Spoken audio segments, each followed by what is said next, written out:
सबसे छोटी इकाई क्या है?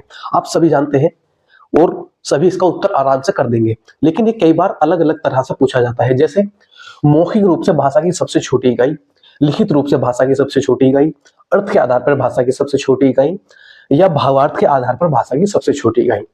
पहले हम बात करें दोस्तों मौखिक रूप से भाषा की सबसे छोटी इकाई। मौखिक रूप क्या होता है?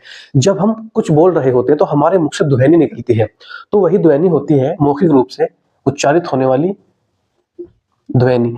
तो भाषा की सबसे छोटी इकाई जो हो जाएगी हमारी, वो हो जाएगी ध्वनि। उसके बाद पूछ रहा है लिखित रूप से भाषा की सबसे छोटी इकाई। इसी ध्वनि को, मुख से उच्चारित होने वाली जो ध्वनि है, इस ध्वनि को जब हम लिखित रूप दे देते हैं तो बनते हमारे वर्ण बनते हैं।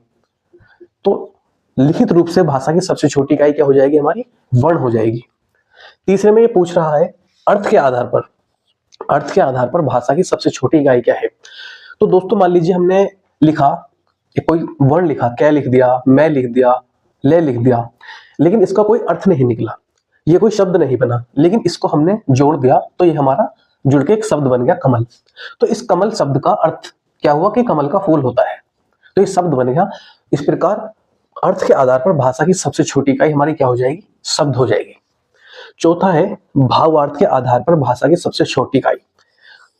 तो भावार्थ क्या होता है दोस्तों? जब हम किसी वाक्य को लिखते हैं, हमने कोई वाक्य लिखा, उस वाक्य का कुछ ना कुछ भावार्थ होता है, कुछ ना कुछ वो वाक्य से निकल रहा होता है, एक भाव निकल रहा होता है, तो वही होता है भावार्थ।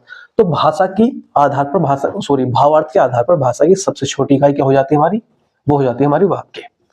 ये चार प्रकार से ऐसा सवाल बनता है, लेकिन एक यहाँ ध्यान देने योग्य बात यह है, अगर वो इन चारों में से कुछ भी ना दे, ना तो मौखिक रूप दे, न ही लिखित रूप दे, न ही अर्थ के आधार पर दे, और न ही भावार्थ के आधार पर पूछे, वो केवल एग्जामिनर हमसे पूछे कि भाषा की सबसे छोटी इकाई क्या है, अगर वो केवल इतना पूछे तो इस स्थिति में हम क्या लगाएंगे? वर्ण, केवल वर्ण। अगर वो इन चारों में से कुछ भी नहीं पूछता है, अगर इन चारों को बिल्कुल नहीं पूछता, तो हम भाषा की सबसे छोटी इकाई क्या लगाएंगे? हमारी वर्ण होगी। ये हमारा सही उत्तर हो जाएगा।